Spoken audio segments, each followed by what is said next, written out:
مایوسی دل کا زخم ہے یا ایمان کی کمزوری؟ مایوسی کبھی ایسا آتی ہے اور کبھی ایک زخم کی طرح اچانک لگتی ہے۔ سوال یہ ہے، مایوسی دل کا درد ہے یا اللہ سے دوری کا اشارہ؟ السلام علیکم، میں ہوں رضوان علی اور آپ دیکھ رہے ہیں رضوان جانی آفیشل سے۔ آج کے سوال میں جہاں وہ بات کرتے ہیں جو زبان پر نہیں آتی مگر دل میں شور کرتی ہے۔ جب زندگی میں ہر دروازہ بند ہونے لگے تو دل میں آواز اٹھتی ہے کہ اب کچھ نہیں بچا، اور وہ لمحہ مایوسی کا آغاز ہوتا ہے۔ مگر کیا یہ صرف ایک جذباتی کیفیت ہے؟ نہیں، یہ وہ جگہ ہے جہاں ایمان اور جذبات کی جنگ ہوتی ہے۔ قرآن مجید میں اللہ فرماتا ہے، سورہ یوسف آیت نمبر 87، وَلَا تَعْصُوا مِن رُوحِ اللَّهِ، اللہ کی رحمت سے مایوس نہ ہو۔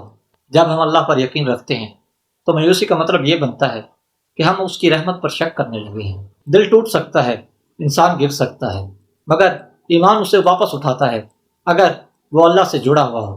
مایوسی صرف تب طاقتور بنتی ہے جب ہم اللہ کی قدرت کو کمزور سمجھ لیتے ہیں۔ تو آج اپنے دل سے سوال کریں، مایوسی کا شکار میں ہوا یا میرا ایمان کمزور تھا؟ کیا میں نے اللہ پر یقین کیا یا صرف حالات پر؟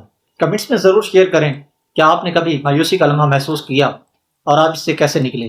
ویڈیو کو لائک کریں، اپنے دوستوں رشتہ داروں کو شیئر کریں، رضوان جانی آفیشل کو سبسکرائب ضرور کریں، کیونکہ آج کا سوال صرف سوال نہیں، دل کا آئینہ ہے۔ خدا نے دی اجازت تو پھر ملیں گے ایک نئے سوال کے ساتھ۔ اللہ حافظ۔